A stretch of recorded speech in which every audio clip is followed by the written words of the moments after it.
Good evening, everyone. Am I audible? Can you hear me?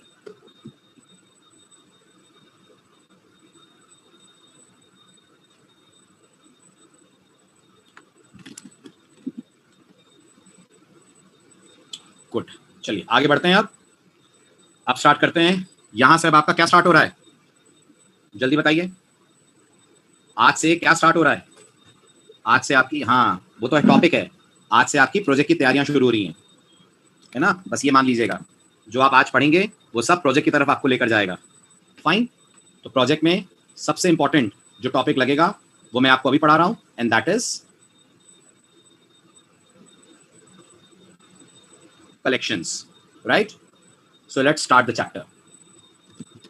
सबसे पहले मैं आपको सिखा रहा हूं कलेक्शंस अपने आप में होते क्या हैं। प्रोजेक्ट बैच 28 से स्टार्ट है, 28 और 27। आप देख लेना एक बार, दो में से कोई एक डेट, आई थिंक 27 है, ग्रुप में आपके डाला होगा। ठीक है, चलिए सुनिए ध्यान से। Let's begin with the very very important chapter that is called collection. अब कलेक्शंस क्या है, इसको समझने के लिए मैं आपसे एक क्वेश्चन पूछता हूं, मुझे उसका आंसर देने की कोशिश कीजिएगा। स्टार्ट करें? ठीक है। सपोज करिए आपको जावा में एक प्रोग्राम बनाना है जिसमें आपको एक स्टूडेंट की इंफॉर्मेशन अपने प्रोग्राम के अंदर स्टोर करनी है। क्या स्टोर करना है? कुछ नहीं, बस उसका रोल नंबर, उसका ना, चलिए आप तो स्टूडेंट भी छोड़िए, आप तो और सिंपल कर लीजिए। ठीक है, let me make it more simple. आप तो बताइए, मुझे जावा में एक प्रोग्राम बनाना है जिसमें मुझे यूजर से एक इंटीजर लेना है, जस्ट वन इंटीजर। तो इसे आप कहां रखेंगे अपने प्रोग्राम में? अगर सिर्फ एक इंटीजर लेना है तो शाबाश, आप इसे रखेंगे एक इंटीजर वेरिएबल में, राइट? अगर आपको दो इंटीजर लेने हैं तो आप ये काम दो इंटीजर वेरिएबल्स के थ्रू कर लेंगे, है ना? लेकिन अगर मैं आपसे कहता हूं मुझे 50 इंटीजर लेने हैं, राइट, तो आप मानते हैं आपके लिए बहुत मुश्किल होगा, आपके लिए बहुत मुश्किल होगा 50 वेरिएबल्स लेना। आपके लिए बहुत मुश्किल होगा 50 वेरिएबल्स लेना। होगा कि नहीं होगा? होगा। तो इसकी जगह पर जावा आपको सजेस्ट करती है कि अगर आपको 50 इंटीजर अपने प्रोग्राम के अंदर रखने हैं तो आप इस काम को करने के लिए यूज करेंगे जावा में कलेक्शंस। यानी कलेक्शंस जावा का वो टॉपिक है जो आपको ये बताता है कि अगर आपके पास ग्रुप ऑफ डेटा आइटम्स हो, तो अगर आप उन ग्रुप ऑफ डेटा आइटम्स को स्टोर करना चाहें तो आप उन्हें कैसे स्टोर कर सकते हैं कि आप उन्हें बेस्ट वे में अपने प्रोग्राम में कर सकें यूज। आई अगेन रिपीट, अगर कोई पूछता है what is a collection in Java, ध्यान दें, what is a collection in Java, Java में कलेक्शन क्या होता है? आपका जवाब होगा a collection in Java is a mechanism using which we can hold multiple data items. We can hold multiple data items in a single unit, and process them efficiently. Multiple data items को एक ही unit में रखना, एक साथ रखना और उन्हें better तरीके से एक्सेस कर पाना, ये आपको सिखाता है कलेक्शन। अब मेरी ये डेफिनेशन सुनकर दिमाग में क्यूरियोसिटी आई होगी ना? अगर आपने जावा अच्छे से पढ़ी है तो आपका दिमाग एक सवाल पूछेगा, और सवाल होगा कि सर इसके लिए हम एरे भी तो यूज कर सकते हैं, राइट? सभी के दिमाग में सवाल आना चाहिए कि सर आप कह रहे हो 50 इंटीजर स्टोर करने हैं तो हम कलेक्शंस यूज करेंगे, तो क्या हम 50 इंटीजर के लिए एरे यूज नहीं कर सकते हैं? और अगर कर सकते हैं तो फिर हम कलेक्शंस क्यों पढ़ रहे हैं? आ रही बात समझ? तो अब आता है अगला इंपॉर्टेंट क्वेश्चन कि जब एरे है then why we are learning collections. That means now we are going to discuss the very first important comparison, and that comparison is arrays compared with collections, right? ध्यान से एक एक point, एक एक difference सुनते चलिएगा तो आपको पता लगेगा खाली एरे की नॉलेज कहां फेल हो जाएगी और कहां आपको अपने कोड में यूज करना ही पड़ेगा कलेक्शंस को। ठीक, गौर से सुनिए। एरे के साथ सबसे पहली समस्या, सबसे पहली प्रॉब्लम, आप मानते हैं जब आप एरे बनाते हैं तो आपको उसे साइज देनी पड़ती है?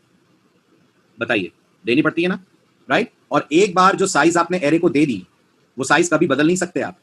नया एरे बना लेंगे लेकिन उस एरे की साइज ना बढ़ेगी ना घटेगी, यस और नो, राइट? तो एरेस के साथ पहली समस्या, एरेस साइज वाइज फिक्स्ड होते हैं कि नहीं होते हैं? बताइए, आप दुनिया की किसी भी लैंग्वेज में एरे ले लीजिए, सी में, C++ में, जावा में, एक बार एरे को जो साइज मिल गई वो साइज फिर आप कभी चेंज नहीं कर पाते। नया एरे बनाना अलग बात है, बट वो एग्जिस्टिंग एरे कभी आप चेंज नहीं कर पाएंगे, यस और no, right? On the other hand अगर आप कलेक्शंस यूज करते हैं तो गौर करिएगा, कलेक्शंस ग्रोएबल बाय नेचर होते हैं। जब मैं कह रहा हूं ग्रोएबल बाय नेचर होते हैं, तो जरूरत पड़ने पर आप इनकी साइज स्ट्रेच कर सकते हैं, जरूरत पड़ने पर आप इनकी साइज को श्रिंक करवा सकते हैं। ठीक है, बिल्कुल वैसे जैसे अभी कल आप क्या पढ़ रहे थे, बिल्कुल वैसे जैसे लास्ट लेक्चर में आप पढ़ रहे थे स्ट्रिंग बफर। याद है आपको स्ट्रिंग बफर? जब उसमें डेटा जरूरत से ज्यादा आता है तो वो अपने आप को रीसाइज कर लेती है, राइट? बिल्कुल ऐसे। लेकिन स्ट्रिंग बफर तो सिर्फ स्ट्रिंग्स के लिए यूज होती है ना? यस और नो? जवाब दें। स्ट्रिंग बफर तो सिर्फ स्ट्रिंग्स के लिए यूज होती है ना, राइट? अगर मुझे स्ट्रिंग्स के अलावा यूज करना है तो फिर हम क्या करेंगे? तो जवाब है हम यूज करेंगे कलेक्शंस। जहां आपको डेटा ग्रोएबल रखना हो वहां आप यूज करेंगे collections. Is the point clear? ठीक है, मतलब अगर साइज का अंदाजा नहीं है, अगर आप नहीं जानते हैं आपको कितना डेटा रखना है, तो आपको हमेशा जावा में यूज करना चाहिए कलेक्शन। अब आइए एरे के साथ दूसरी प्रॉब्लम। एरे अपने अंदर सिर्फ होमोजीनियस डेटा रख सकता है, यस और नो? बताइए। अगर आप इंटीजर का एरे बनाते हैं तो वो सिर्फ इंटीजर्स रखेगा, उसमें आप स्ट्रिंग नहीं रख सकते। अगर आप स्ट्रिंग का एरे बनाते हैं तो आप उसमें एम्प्लॉइज नहीं रख सकते, हाँ या ना? करेक्ट। जबकि कलेक्शंस के बारे में याद रखिएगा, they can hold homogeneous, they can hold homogeneous as well as heterogeneous data. आप इनके अंदर होमोजीनियस डेटा भी रख सकते हैं और आप इनके अंदर हेट्रोजीनियस डेटा भी रख सकते हैं। यानी एक सिंगल कलेक्शन के अंदर आप इंटीजर, स्ट्रिंग, एम्प्लॉय, कस्टमर, हर तरह का ऑब्जेक्ट स्टोर कर सकते हैं। और जब आप मल्टीपल टाइप के ऑब्जेक्ट स्टोर करते हैं तो ये अपने आप में क्या कहलाएगा? ये अपने आप में क्या कहलाएगा? ये कहलाएगा हेट्रोजीनियस कलेक्शन। पॉइंट क्लियर हुआ? राइट? अनुपम वीडियो बंद कीजिए, वीडियो ऑन है आपका। अनुपम वैशी वीडियो ऑन है। चलिए थर्ड पॉइंट। अब ये बताइए, एरे के अंदर अगर आपने 10 इंटीजर्स रखे हैं, सुनना ध्यान से, एरे के अंदर आपने 10 इंटीजर रखे हैं और आपको उसमें से चौथा इंटीजर डिलीट करना है, क्या जावा में कोई बिल्ट इन मैकेनिज्म है, कोई मेथड पढ़ा है आपने जो आपके एरे में से डेटा डिलीट कर दे? जल्दी बोलिए। नहीं है। अगर आपको एरे में कोई एलिमेंट ढूंढना है, सर्च करना है, तो कोई आपने मेथड पढ़ा है जो एरे आपको देता हो सर्चिंग के लिए? नहीं है। अगर आपको एरे को सॉर्ट करना हो तो कोई मेथड है जो एरे को सॉर्ट करके दे दे एरे की तरफ से? नहीं है। यानी एरे के पास बेसिक प्रोसेसिंग के अलावा किसी तरह का कोई मेथड नहीं है। मानते हैं? एरे कोई सपोर्ट नहीं देता सर्चिंग में, सॉर्टिंग में, डिलीशन में। एरे को रिवर्स करना है उसका भी कोई मेथड नहीं है। मानते हैं? अपना लॉजिक लगा के आप सब कर लेंगे, लेकिन जावा ने कोई मेथड नहीं दिया जो एरे को रिवर्स कर दे। जावा ने कोई मेथड नहीं दिया जो एरे में सर्चिंग करके आपको दे दे, जो एरे को सॉर्ट करके आपको दे दे। यानी एरे के साथ तीसरी बड़ी प्रॉब्लम क्या है? No pre defined method support. ऐसे कोई मेथड ही नहीं है एरे के पास जो प्री डिफाइंड हो, जिनको आप अपने कोड के अंदर यूज कर पाए, जिनकी मदद से आप एरे पे प्रोसेसिंग कर पाए। यस और नो? मानते हैं? जबकि कलेक्शंस में भरपूर मेथड्स का आपको कलेक्शन मिलेगा, भरपूर मेथड्स का आपको सेट मिलेगा। यानी collection, they have many useful methods, many useful methods using which we can perform various operations on collections। ठीक है? लाइक क्या क्या ऑपरेशंस? लाइक डेटा इंसर्ट करना, डेटा रिमूव करना, एलिमेंट सर्च करना, एलिमेंट सॉर्ट करना, वगैरह वगैरह। जितने भी पॉपुलर ऑपरेशंस होते हैं जो डेटा के सेट पे आप कर सकते हैं, उनके आपको कलेक्शंस में कोड नहीं लिखने पड़ते, वो लिखे लिखाए कोड्स हैं, आप सिर्फ उन्हें अपने प्रोग्राम में कॉल करते हैं। तो आप मानते हैं आपका समय बचेगा? एग्री करते हैं?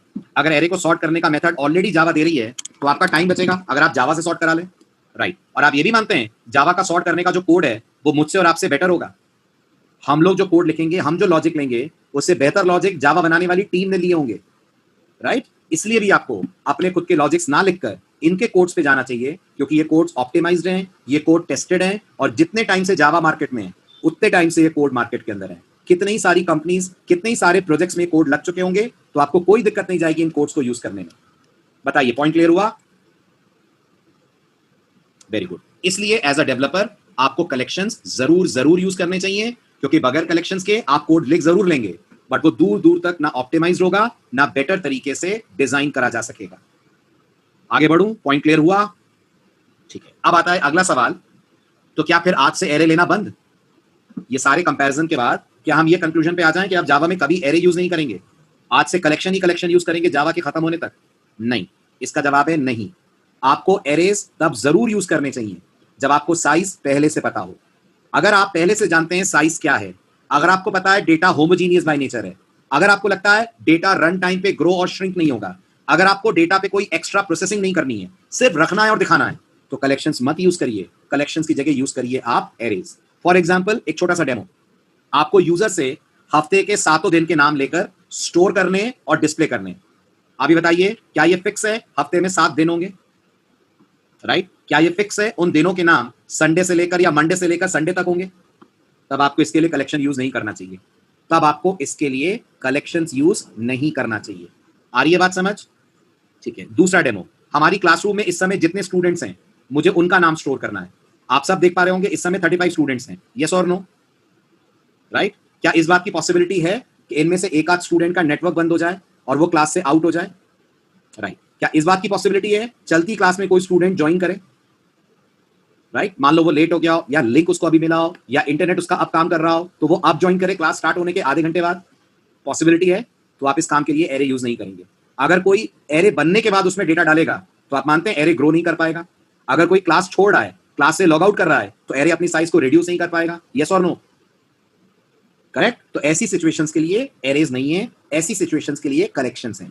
तो जहां आपको साइज का अंदाजा ना हो, जहां रन टाइम पे चीजें कम ज्यादा होती रहें, वहां कभी एरे पे नहीं जाना चाहिए, वहां प्रोग्रामर को हमेशा यूज करना चाहिए कलेक्शन। आ रही है मेरी बात समझ? पॉइंट क्लियर हो रहा है? ठीक, तो अब आता है सवाल, when we should use arrays and when we should use collections. कब हमें एरे यूज करना चाहिए, कब हमें कलेक्शंस यूज करना चाहिए? ठीक, तो जवाब सुन लीजिए। जावा का क्या कहना है उसका जवाब सुन लें। According to Java,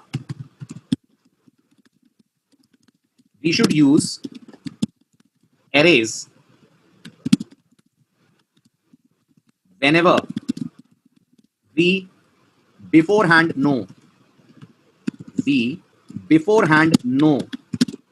the number of data items we will be processing। हम कितने डेटा आइटम्स प्रोसेस करेंगे, अगर ये हमें पहले से पता है तो हम अपने प्रोग्राम के अंदर यूज करेंगे एरेज, राइट?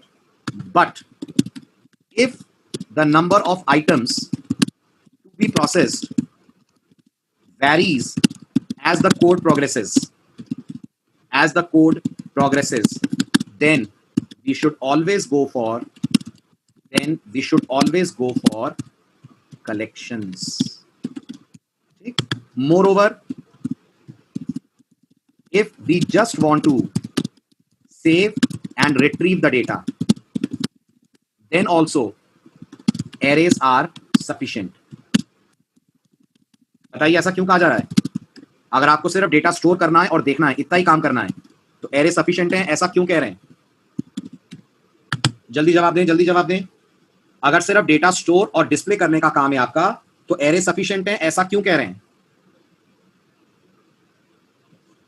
क्योंकि अगर सिर्फ स्टोर और डिस्प्ले करना है तो इसका मतलब कोई प्रोसेसिंग नहीं करनी है ना। जल्दी बोलिए, ना सर्चिंग, ना सॉर्टिंग, ना डिलीशन, तो उसमें ज्यादा दिमाग लगेगा ही नहीं, खाली डेटा डालना है और लूप लगा के डेटा निकाल के दिखा देना है, राइट? तो एरे से काम चल जाएगा आपका। But if we want to apply searching, sorting, deletion etcetera operations on the data items, then arrays are a big negative, नहीं देना चाहिए, and we should always go for collections। बताइए, इंट्रोडक्शन समझ आया? कलेक्शंस क्यों पढ़ते हैं? हुआ क्लियर? चलिए अब आते हैं मुद्दे की बात पे, ठीक है? अब बहुत इंपॉर्टेंट डिस्कशन करने जा रहा हूं, बी वेरी वेरी अटेंटिव। अब हम पढ़ने जा रहे हैं द कलेक्शन हायरार्की। अब हम ये पढ़ने जा रहे हैं कि ये कलेक्शंस के अंदर कौन कौन सी क्लासेस हैं, कौन कौन से मेथड्स हैं, कौन कौन से इंटरफेसेस हैं जो आप कोडिंग के अंदर यूज करेंगे। शैल आई स्टार्ट? राइट, चलिए सबसे पहली और इंपॉर्टेंट बात, all the collection hierarchy. Hierarchy समझ रहे हैं ना? हायरार्की मतलब फैमिली मतलब सेट ऑफ क्लासेस, इंटरफेसेस, ये सब। ऑल कलेक्शन हायरार्की और family is available in the package java.util। इसका मतलब अब से लेकर इस चैप्टर के एंड तक कौन सा पैकेज प्रोग्राम में ऐड होगा? java.util। जिससे आपने अभी तक कौन कौन सी क्लासेस यूज की हैं? अभी तक java.util से क्या क्या यूज किया है? 3 क्लासेस बताइए, स्कैनर, डेट और input mismatch exception. Scanner class, date class और इनपुट मिसमैच एक्सेप्शन क्लास, ये सब आई है फ्रॉम java.util पैकेज। ठीक है, अब पढ़ते हैं इसके अलावा इस पैकेज में क्या क्या है। तो गौर करिएगा, कलेक्शन हायरार्की में सबसे ऊपर रूट पे, जैसे हम कह सकते हैं चोटी पे, बैठा है एक इंटरफेस जिसका नाम है कलेक्शन। गौर से सुनना, यहां से टेक्निकल डिस्कशन हो रहा है। कलेक्शन हायरार्की में जो सबसे टॉप लेवल पे इंटरफेस है उसका नाम है कलेक्शन। जैसे बताइए, एक्सेप्शन हैंडलिंग की सबसे टॉप लेवल क्लास कौन सी है? जल्दी जल्दी बोलें। एक्सेप्शन है शुभम, कैसी बातें कर रहे हो? एक्सेप्शन हैंडलिंग की top level super class throwable है। एक्सेप्शन हैंडलिंग में सबसे ऊपर जो क्लास बैठी है उस क्लास का नाम है थ्रोएबल। यस और नो? करेक्ट। इस थ्रोएबल क्लास की याद रखिएगा, इस थ्रोएबल कलेक्शन इंटरफेस, ये जो सबसे ऊपर आप देख रहे हैं ये अपने आप में कलेक्शन इंटरफेस है। थ्रोएबल तो क्लास है ना, राइट? कलेक्शन यहां पर इंटरफेस है, तो मैं साइड में लिखता चलता हूं, आई, दिस इज एन इंटरफेस। इस कलेक्शन इंटरफेस के 3 बेहद पॉपुलर चाइल्ड इंटरफेसेस हैं। तो क्या जावा में इंटरफेस को इनहेरिट कर लेता है? बिल्कुल कर लेता है। तो इस कलेक्शन इंटरफेस के 3 पॉपुलर चाइल्ड इंटरफेसेस हैं। कौन कौन है 3 चाइल्ड इंटरफेसेस? इनमें सबसे पहला है जिसका नाम है लिस्ट, ध्यान दीजिएगा। दूसरा है जिसका नाम है सेट, और तीसरा है जिसका नाम है क्यू। ये तीनों के तीनों कौन है? ये तीनों के तीनों इंटरफेसेस हैं। तो ये टोटल 4 इंटरफेस हुए, हाँ के ना? 4 हुए, बिल्कुल सही। लिस्ट इंटरफेस है, सेट इंटरफेस है, क्यू भी अपने आप में इंटरफेस है, और ये सब java.util में। व्हाट डू यू से? यस, ये सब के सब एक ही पैकेज में है जिसका नाम है java.util। अब बताइए, अगर ये इंटरफेसेस हैं तो इनके ऑब्जेक्ट्स बनेंगे? अगर ये इंटरफेसेस हैं तो क्या हम लोग इनके ऑब्जेक्ट्स बना पाएंगे? नहीं बना पाएंगे, कभी नहीं बना पाएंगे। तो ऑब्जेक्ट्स किसके बनेंगे? दिमाग लगाइए। ऑब्जेक्ट्स बनेंगे इनकी चाइल्ड क्लासेस के। आप सुनिए, लिस्ट की बेहद बेहद पॉपुलर चाइल्ड क्लास कितनी है? 3 है। ठीक है, इनमें से 2 सबसे ज्यादा पॉपुलर हैं। एक पुरानी क्लास है, उसे अब कोई यूज नहीं करता है, ना के बराबर पढ़ा जाता है। लिस्ट की सबसे पॉपुलर चाइल्ड क्लास है जिसका नाम है एरे लिस्ट। लिस्ट की सबसे पॉपुलर चाइल्ड क्लास है जिसका नाम है एरे लिस्ट। बात समझ में आई? ठीक। लिस्ट की दूसरी पॉपुलर चाइल्ड क्लास है जिसका नाम है लिंक लिस्ट। इसकी दूसरी पॉपुलर चाइल्ड क्लास है जिसका नाम है लिंक लिस्ट, और इसकी तीसरी पॉपुलर चाइल्ड क्लास है जिसका नाम है वेक्टर। और इस वेक्टर की एक चाइल्ड क्लास है जिसका नाम है स्टैक। इस वेक्टर की एक चाइल्ड क्लास है जिसका नाम है स्टैक। ध्यान दीजिएगा, ठीक है। अब सबसे पहले ध्यान से सुनिए, ये जो 2 क्लासेस हैं, वेक्टर और स्टैक, ये जावा में 1.0 ऑनवर्ड्स आई थी। जावा का फर्स्ट वर्जन क्या था? 1.0 ही था, राइट? और ये जो क्लासेस आप देख रहे हैं, एरे लिस्ट और लिंक लिस्ट, ये आई हैं फ्रॉम जावा 1.2 ऑनवर्ड्स, राइट? ये मॉडर्न है at least compare to vector and stack. Vector और स्टैक आउटडेटेड क्लासेस हैं, और जावा में जो क्लासेस पुरानी हो जाती हैं, याद रखिएगा, उन्हें लेगेसी क्लासेस के नाम से बुलाया जाता है।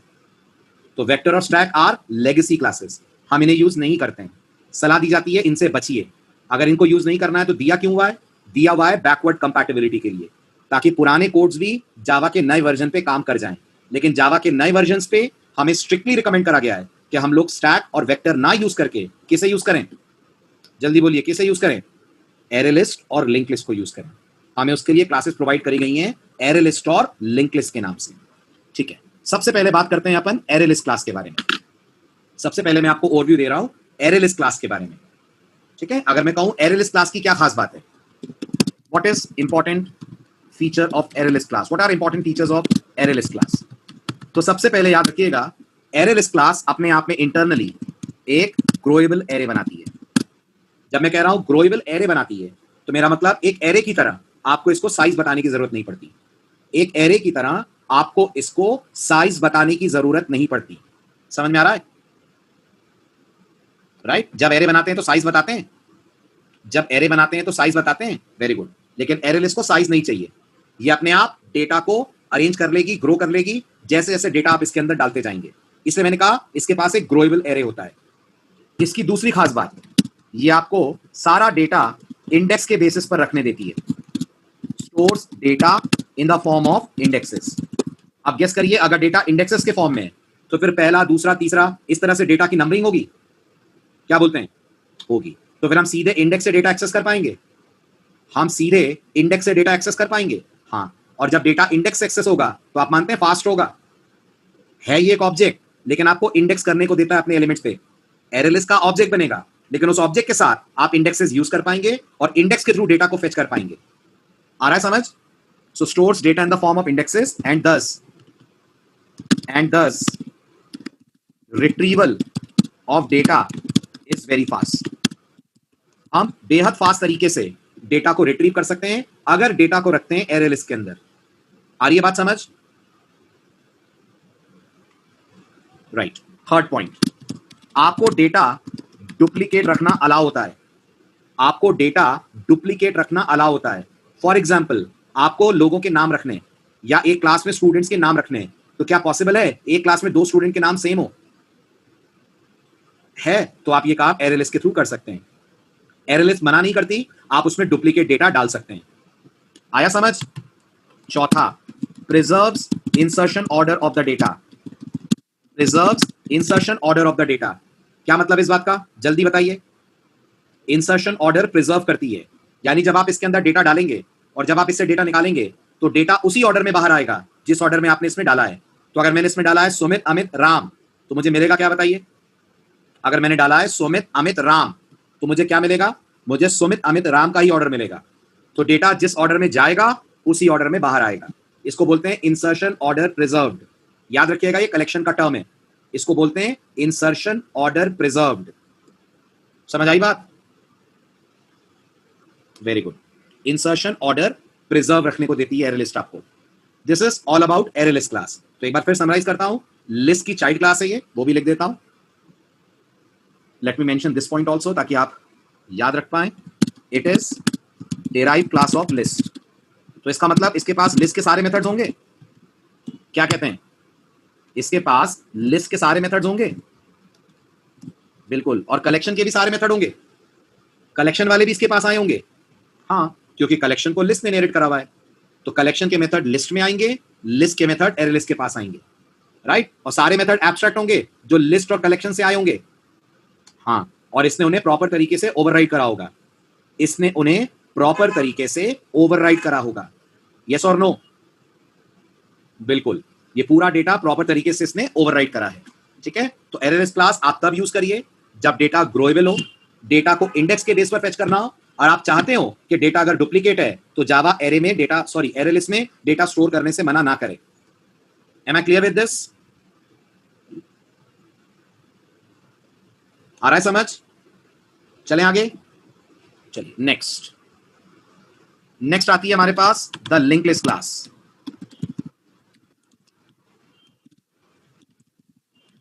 राइट, ये भी डेराइव क्लास है एरे लिस्ट की, लिस्ट की, ठीक है। और एक बार फिर बताइए, एरे लिस्ट का डेटा किस फॉर्म में रहता है? जल्दी जल्दी बताएं, एरे लिस्ट अपना डेटा कहां रखती है? वेरी गुड, एरे लिस्ट अपना डेटा रखती है एक एरे के अंदर। इंडेक्स के बेस पर तो आप फेच करते हैं, रखती कहां पर है? एरे में। ये अपना डेटा स्टोर करती है एक डबली लिंक लिस्ट में, stores the data in a doubly link list. Data structure पढ़ा है? डेटा स्ट्रक्चर पढ़ा है? अगर पढ़ा है तो ये नाम सुने होंगे आपने। तो इंटरनली ये डबली लिंक लिस्ट मेंटेन करती है डेटा को स्टोर करने के लिए। और थोड़ी बुद्धि लगाइए, क्योंकि डेटा लिंक लिस्ट के फॉर्म में होता है, इसलिए उस डेटा को एक्सेस करने में एरे लिस्ट के कंपैरिजन में कम समय लगेगा कि ज्यादा? कम समय लगेगा कि ज्यादा? ज्यादा समय लगेगा। क्यों? क्योंकि डेटा एक एक करके एक्सेस करा जाएगा। आपने अगर थोड़ा बहुत भी लिंक लिस्ट को समझा हो तो लिंक लिस्ट में अगर मुझे चौथे एलिमेंट पे जाना है तो तीसरे तक जाना पड़ेगा, राइट। और तीसरे तक जाना है तो दूसरे तक जाना पड़ेगा, और दूसरे तक जाना है तो पहले पे आना पड़ेगा, राइट। जबकि एरे में बताइए, अगर मुझे चौथा एलिमेंट एक्सेस करना है तो डायरेक्ट चौथे पे जा सकते हैं, चौथे का इंडेक्स होता है, राइट। जो लोग नहीं समझ पा रहे हैं, आपको एक डायग्राम दिखाता हूं, देखिए आज ही के बैच में मैंने इंट्रोड्यूस करा है, आप अगर थे उस बैच में तो आपने डायग्राम देखा होगा, नहीं थे तो देख लीजिए, दिमाग में पिक्चर बन जाएगी और कंपैरिजन बेटर तरीके से आप कर पाएंगे between array list and link list. देखिए ध्यान से, ये एरे लिस्ट है जावा की, this is how array list stores the data. ये एरे है ना जिसको मैंने सर्कल आउट करा है, तब आप नोटिस करिए अगर यहाँ 10 है, यहाँ 20 है, यहाँ 30 है, यहाँ 40, 50, 60, 70, तो क्या मेरे को 70 मिलेगा? हाँ मिलेगा, मुझे सिर्फ इंडेक्स देना पड़ेगा 6, तो 70 मिल जाएगा। लेकिन यहाँ नोटिस करिए 10 यहाँ पर है, 20 यहाँ पर है, 30 यहाँ पर है। अब अगर यहाँ मुझे 30 चाहिए तो मुझे 20 पे जाना पड़ेगा, और 20 चाहिए तो मुझे 10 पे जाना पड़ेगा, है ना। अब ध्यान से सुनना, ध्यान से सुनना। ये बताइए जो लिंक लिस्ट क्लास है उसने भी लिस्ट को इंप्लीमेंट करा है, उसने भी लिस्ट को इंप्लीमेंट करा है, राइट। तो देती वो भी अपन को इंडेक्सेस है, देती जावा की लिंक लिस्ट क्लास भी अपन को इंडेक्सेस है, लेकिन वो डेटा इंडेक्स से नहीं एक्सेस करती, वो one by one data access करती है। यानी हमारी सहूलियत के लिए हमें इंडेक्स मिला हुआ है, लेकिन जब हम उसको बोलते हैं ना हमें चौथा एलिमेंट दो, तो जावा अंदर एक लूप चलाकर चौथे तक जाने के लिए पहले दूसरे तीसरे को भी ट्रैवर्स करती है। आ रही है बात समझ? जबकि एरे लिस्ट के अंदर जावा ट्रैवर्स नहीं करती। आप अगर जावा को बोलते हो चौथा एलिमेंट दो, तो जावा बहुत फास्ट तरीके से आपको चौथा एलिमेंट लाकर दे देती है। इसका मतलब बताइए रिट्रीवल के केस में एरे लिस्ट अच्छी है कि लिंक लिस्ट अच्छी है? एरे लिस्ट अच्छी है, वेरी गुड। लेकिन अगर आपको डेटा में ज्यादा इंसर्शन और डिलीशन करना है, ट्रैवर्सल कम करना है, तो एरे लिस्ट बेकार है, मानते हैं? एरे लिस्ट बेकार है, मानते हैं? क्यों? क्या एरे लिस्ट में डेटा इंसर्ट नहीं कर पाएंगे अपन? क्या एरे लिस्ट में बीच में डेटा नहीं डाल पाएंगे? बिल्कुल डाल पाएंगे, वरना कलेक्शन पड़ी क्यों रहे? बिल्कुल डाल पाएंगे। लेकिन इमेजिन करिए जब मैं डेटा एरे लिस्ट के अंदर स्टोर करूंगा, सपोज करिए यहां पर 10 है, यहां पर 20 है, यहां 30, यहां 40, यहां 50, यहां 60। अब मैं आपसे कहता हूं इस 20 की जगह पर 15 डालना है और बाकियों को शिफ्ट करना है, तो आप मानते हैं नंबर ऑफ शिफ्ट्स बढ़ेंगे? अगर मैं यहां पर एक एलिमेंट डालूंगा तो 20 30 की जगह आएगा, 30 40 की जगह आएगा, 40 50 की जगह जाएगा, 50 60 की जगह जाएगा, और 60 इस ब्लैंक सेल पे जाएगा, जाएगा। अब इमेजिन करिए यहां पर 10 और 20 है और मैं आपसे बोलता हूं मुझे इसके बीच में 15 डालना है, तो इतना ही करना पड़ेगा ना कि ये लिंक टूटेगा, ये दो लिंक जुड़ेंगे और ये आपस में कनेक्ट हो जाएंगे कि नहीं? तो आप बताइए आगे कितने भी एलिमेंट हो, मुझे दो ही काम करने हैं ना, इनका लिंक ब्रेक करो और इनका लिंक जोड़ दो, ठीक है। और ये सब हम नहीं करेंगे, ये बिल्कुल मत सोचिएगा सर इसका कोड हमें लिखना है, नहीं, सब लिखा हुआ है जावा में, हम सिर्फ मेथड कॉल करेंगे। पर हमें ये पता होना चाहिए जो मेथड हम कॉल कर रहे हैं लिंक लिस्ट पे और वही मेथड अगर हम कॉल करते हैं एरे लिस्ट पे, तो परफॉर्मेंस में फर्क आएगा, परफॉर्मेंस में फर्क आएगा, बहुत बड़ा फर्क आएगा। गौर करिए एरे लिस्ट भी गेट देती है, लिंक लिस्ट भी गेट देती है। क्या लगता है गेट क्या होगा? क्या लगता है गेट क्या होगा? एक मेथड, गेट एक मेथड है, राइट। एरे लिस्ट के पास भी है, लिंक लिस्ट के पास भी है, दोनों गेट आपसे इंडेक्सेस लेते हैं। तो मैंने कहा गेट 3 और यहां भी मैंने कहा गेट 3, ये वाला गेट ज्यादा टाइम लेगा, हाँ के ना? जो लिंक लिस्ट वाला गेट है will it take more time? Yes. और जो एरे लिस्ट वाला गेट है will it take less time? Right. आप सुनिए दूसरा एग्जांपल, लिंक लिस्ट और एरे लिस्ट दोनों ही आपको डेटा इंसर्ट करने का मेथड देती हैं, दोनों के पास इंसर्ट अवेलेबल है। आप बताइए एरे लिस्ट का इंसर्ट ज्यादा समय लेगा जब आप डेटा बीच में डालेंगे, राइट, जबकि लिंक लिस्ट का इंसर्ट कम समय में काम कर देगा, राइट। इसका मतलब एज अ डेवलपर कब लेनी चाहिए आपको एरे लिस्ट और कब लेनी चाहिए आपको लिंक लिस्ट? बॉटम लाइन क्या है? बॉटम लाइन क्या है? जब इंसर्शन डिलीशन ज्यादा हो यूज करिए लिंक लिस्ट, जब ट्रेवर्सल ज्यादा हो तो यूज करिए एरे लिस्ट, ठीक है। जैसे एक एग्जांपल सुनिए, हमें एक ऑनलाइन क्विज का सॉफ्टवेयर डिजाइन करना है। अब ऑनलाइन क्विज में क्वेश्चंस आएंगे, जल्दी बताइए, क्वेश्चंस आएंगे, जो कस्टमर होगा, जो स्टूडेंट होगा, वो क्वेश्चंस को एक्सेस करेगा, first question, second question, third question करेगा, करेगा। क्या स्टूडेंट क्वेश्चन चेंज भी कर पाएगा? चेंज का मतलब क्वेश्चन स्क्रीन पे बदलना नहीं, क्वेश्चन ही बदल देना। क्या वो क्वेश्चन एडिट कर पाएगा? क्या वो क्वेश्चन को मॉडिफाई कर पाएगा? नहीं कर पाएगा। तो हमें क्विज वाले प्रोग्राम में क्या लेना चाहिए? लिंक लिस्ट के एरे लिस्ट? हमें क्विज वाले प्रोग्राम में एरे लिस्ट लेनी चाहिए, लिंक लिस्ट नहीं लेनी चाहिए, एरे लिस्ट लेनी चाहिए। क्यों लेनी चाहिए एरे लिस्ट? क्या स्टूडेंट क्वेश्चन मॉडिफाई करेगा? नहीं। आप इसी के लिए इमेजिन करिए एक टीचर है जो पेपर बना रहा है, एक टीचर है जो पेपर बना रहा है, तो क्या टीचर जब पेपर डिजाइन करेगा तो खाली क्वेश्चंस पढ़ेगा या पढ़ते पढ़ते क्वेश्चंस बदलेगा भी? एक क्वेश्चन हटाकर उसकी जगह दूसरा क्वेश्चन रखना चाहेगा। ऐसा करना चाहेगा कि नहीं? अगर एक टीचर उस पर्टिकुलर क्वेश्चन सेट को पढ़ रहा है, अगर टीचर क्वेश्चन सेट को पढ़ रहा है तो वो क्वेश्चंस मैनिपुलेट करेगा। तो एज अ डेवलपर आप यूज कर सकते हैं लिंक लिस्ट। आई बात समझ? राइट? तो थर्ड पॉइंट, वहां ग्रोएबल एरे है, यहां पर डेटा स्टोर होता है in the form of doubly link list. ठीक है, very slow in terms of access, although it provides index based access. Link list आपको इंडेक्स बेस्ड एक्सेस देती है, लेकिन डेटा बहुत धीरे धीरे एक्सेस करती है। समझ आ रहा है? डेटा लिंक लिस्ट बहुत धीरे धीरे एक्सेस करती है, क्योंकि उसे चौथे तक जाने के लिए तीसरे, दूसरे, पहले सबको ट्रैवर्स करना पड़ेगा। ठीक है, very fast if we want to add और रिमूव एलिमेंट्स। ये भी समझ आया? ठीक है, डुप्लीकेट अलाउ करेगी? क्या कहते हैं? Will it allow duplicates? Yes, it will surely allow duplicates. Okay, और ये भी प्रिजर्व करेगी insertion order. Got the point? तो अगर आपने लिंक लिस्ट में अमित सुमित राम डाला तो अमित सुमित राम ही मिलेंगे? हाँ कि ना? Very good. ठीक है, अब आइए, वेक्टर और स्टैक मैंने कहा हम पढ़ेंगे नहीं, कारण वेक्टर स्टैक लेगेसी क्लासेस हो गई हैं। लेगेसी समझ रहे हैं? लेगेसी का सिंपल इंग्लिश में मतलब समझ रहे हैं? Old fashion. इनका काम करने का तरीका बहुत पुराने स्टाइल का है, एफिशिएंट नहीं है, उतनी फास्ट नहीं है जितनी फास्ट एरे लिस्ट और लिंक लिस्ट हैं। तो फिर रखी क्यों हुई है? जब इतनी खराब हैं तो जावा ने उन्हें जगह क्यों दी है? इसलिए दी है ताकि बैकवर्ड कंपैटिबिलिटी आ सके। What is backward compatibility? जल्दी बताएं, व्हाट इज बैकवर्ड कंपैटिबिलिटी?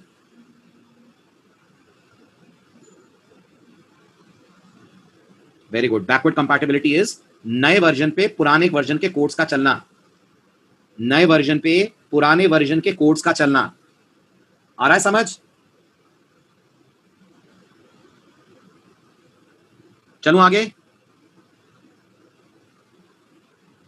नहीं तो फिर आप स्टैक यूज करो, अगर चाहिए ही तो।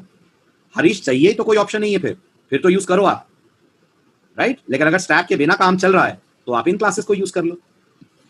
ओके, चलिए आगे बढ़े। चलिए अब आइए सेट। गौर करिए, सेट भी अपने आप में एक इंटरफेस है। ये सारे के सारे इंटरफेस है, ध्यान दीजिएगा। सेट की पॉपुलर डिराइव क्लास, उसका नाम है हैश सेट। सेट की एक बेहद पॉपुलर डिराइव क्लास जिसका नाम है हैश सेट, और सेट की एक डिराइव, की डिराइव, की डिराइव। अब इतने सारे कौन कौन है? तो यहां पर है सॉर्टेड सेट, उसकी डिराइव है नेविगेबल सेट, और इसकी डिराइव है ट्री सेट। इसमें याद रखिएगा, सॉर्टेड सेट और नेविगेबल सेट इंटरफेसेस हैं, तो इनके बारे में ज्यादा बात नहीं होगी। ट्री सेट और हैश सेट अपने आप में क्लासेस हैं, राइट? तो ऑब्जेक्ट किसके बनेंगे? ऑब्जेक्ट्स किसके बनाएंगे अपन? जल्दी जवाब दें। वेरी गुड, ट्री सेट और हैश सेट के। इनके ऑब्जेक्ट्स क्रिएट होंगे, बाकियों के सिर्फ मेथड्स कॉल होंगे, उनके ऑब्जेक्ट क्रिएट नहीं करे जाएंगे। ओके, और इस साइड आइए तो एरे लिस्ट और लिंक लिस्ट, ये भी क्लासेस हैं। यस, ये भी क्लासेस हैं। वेक्टर भी क्लास है, स्टैक भी क्लास है। समझ आया? गुड। आप सुनिए फर्क हैश सेट और ट्री सेट के बीच में। सबसे पहले हैश सेट क्लास के बारे में बात करते हैं। ये किसकी डिराइव क्लास है? जल्दी जवाब दें। लिस्ट की?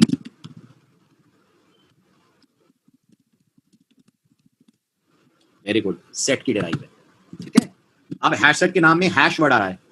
अगेन, अगर आपने कंप्यूटर साइंस में डेटा स्ट्रक्चर पढ़ा होगा तो आपने ये वर्ड सुना है? Have you heard this word? नहीं सुना है तो मैं बता देता हूं। हैशिंग सबसे पावरफुल सर्च टेक्निक है, जो इस बात की गारंटी लेती है कि आप जब इसको यूज करके डेटा को सर्च करेंगे तो सबसे कम समय में आपको डेटा ही सर्च करके लाकर देगी। इसका द बेस्ट एग्जांपल आपको मैं बताता हूं। आपके मोबाइल की फोन बुक में हैशिंग लगी हुई है। सोचिए कैसे लगी है। जब आपके पास कॉल आता है तो आपके मोबाइल के अंदर का जो सॉफ्टवेयर है वो बता देता है कॉल कौन से नंबर से आया है।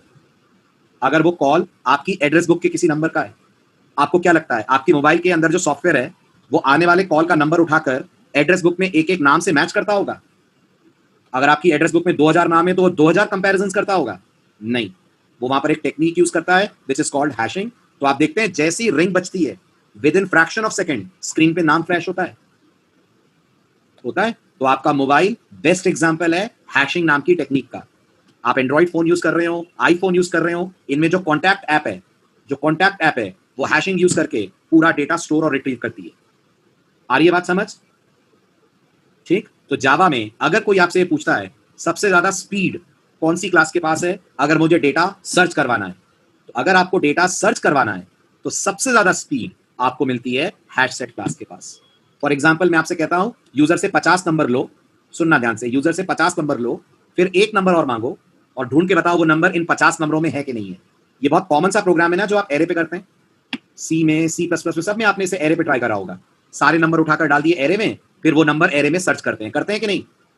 राइट। अगर आपसे मैं कहूंगा ये काम जावा में कैसे करोगे, क्या ये काम आप एरे लिस्ट में कर लोगे? तो आपका जवाब होगा हाँ कर तो लेंगे, लेकिन एरे लिस्ट सर्चिंग में फास्ट नहीं है, एरे लिस्ट रिट्रीवल में फास्ट है। अगर आपको सर्चिंग करनी है रिट्रीवल से पहले तो फिर आप यूज करिए हैशसेट। मेरी बात समझ रहे हैं? एरे लिस्ट ढूंढती नहीं है, आप बता दो तो आप इंडेक्स दे दो तो उस इंडेक्स पे जाकर एलिमेंट ले आएगी। लेकिन अगर आपको सर्चिंग करनी है, इस पर्पस से डेटा रखना है, तो बेस्ट है कि आप यूज करें हैशसेट क्लास।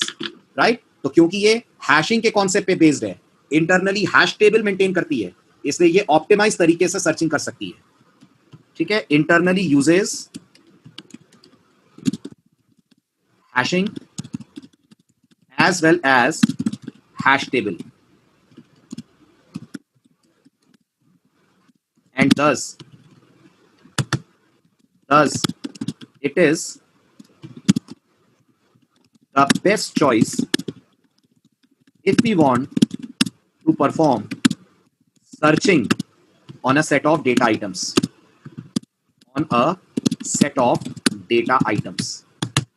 अगर डेटा पे सर्चिंग करनी है तो सबसे फास्ट तरीके से जो क्लास आपको सर्चिंग करके दे सकती है that is this array list class, sorry HashSet class. आया समझ? आगे बढ़ू। लेकिन इसकी दो शर्तें, गौर से सुनिएगा, इस क्लास की दो बेहद इंपॉर्टेंट शर्तें हैं। शर्त number 1, it doesn't allow duplicates. आप इसके अंदर डेटा डुप्लीकेट नहीं डाल सकते, डेटा यूनिक होना चाहिए। राइट। तो डुप्लीकेट डालेंगे तो क्या होगा? एक्सेप्शन आएगी? नहीं, कोई एक्सेप्शन नहीं आएगी, ये चुपचाप आपका डेटा इग्नोर कर देगी, उसे नहीं रखेगी अपने अंदर। आ रहा है समझ? ओके। नंबर 5, डजंट गारंटी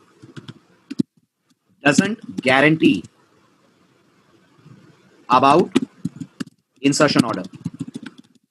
क्या मतलब आपने अगर इसके अंदर डाला संडे मंडे ट्यूसडे तो आपको तीनों मिलेंगे वापस? जल्दी बोलिए। अगर आपने इसमें संडे मंडे ट्यूसडे डाला तो तीनों मिलेंगे, लेकिन ये गारंटी नहीं है कि पहले कौन मिलेगा। ये गारंटी नहीं है कि पहले कौन मिलेगा। संडे मंडे ट्यूसडे में पहले मंडे आ सकता है, फिर ट्यूसडे, फिर संडे आ सकता है, पहले मंडे के बाद फिर संडे, फिर ट्यूसडे आ सकता है, किसी भी ऑर्डर में डेटा आ सकता है। आ रहा है समझ? तो जब आपको डेटा सीक्वेंस में रखना हो तो इसे यूज करेंगे नहीं करेंगे? जब डेटा सीक्वेंस में रखना हो तो इसे यूज करेंगे नहीं करेंगे? फिर आपको कॉम्प्रोमाइज करना पड़ेगा और आपको जाना पड़ेगा एरे लिस्ट के पास। आ रही है बात समझ? राइट। अब बिल्कुल हैशसेट के जैसी आज के लेक्चर की last class that is the tree set class. इसके बारे में और सुनिए। Number 1, it is also the derive class of HashSet. हालांकि आपने डायग्राम देखा तो आपकी एक चीज नोटिस में आई होगी, ये डायरेक्ट हैशसेट को इनहेरिट करती है या किसी और को इनहेरिट करती है? किसी और को करती है। राइट। ये दो इंटरफेसेस को इनहेरिट करती है। अगर आप टेक्निकली देखें, डायग्राम ऑब्जर्व करिए तो आपको नजर आएगा।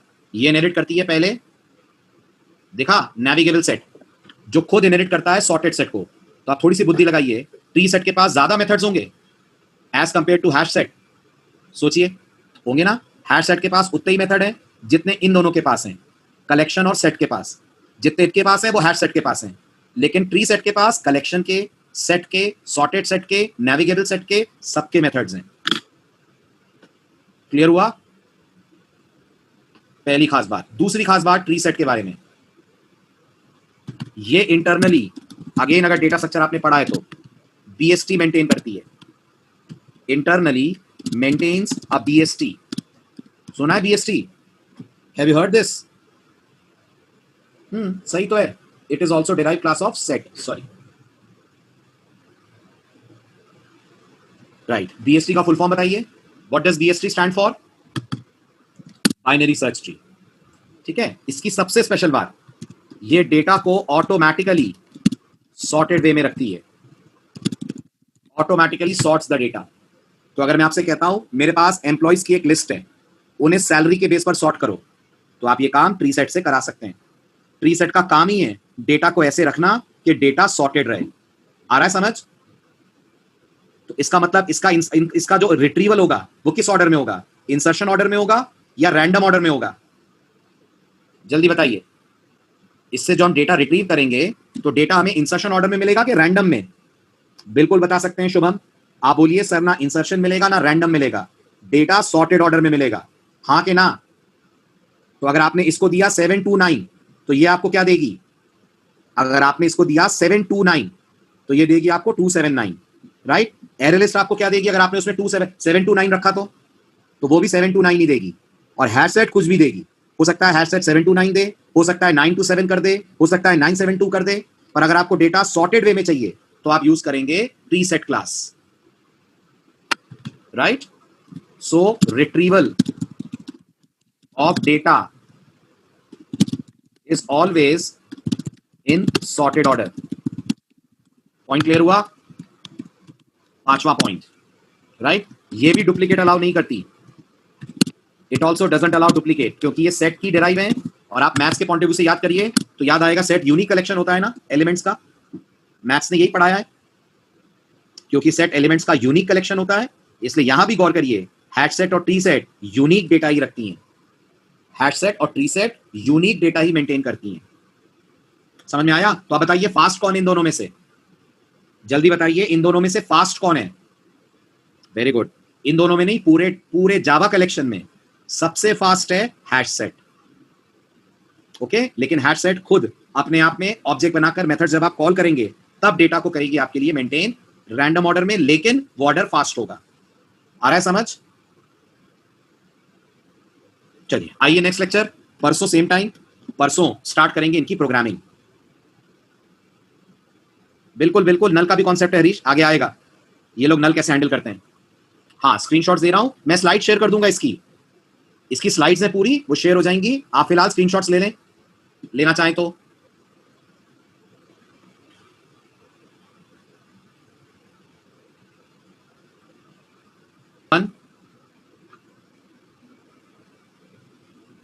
This is page 2, page 3, page 4,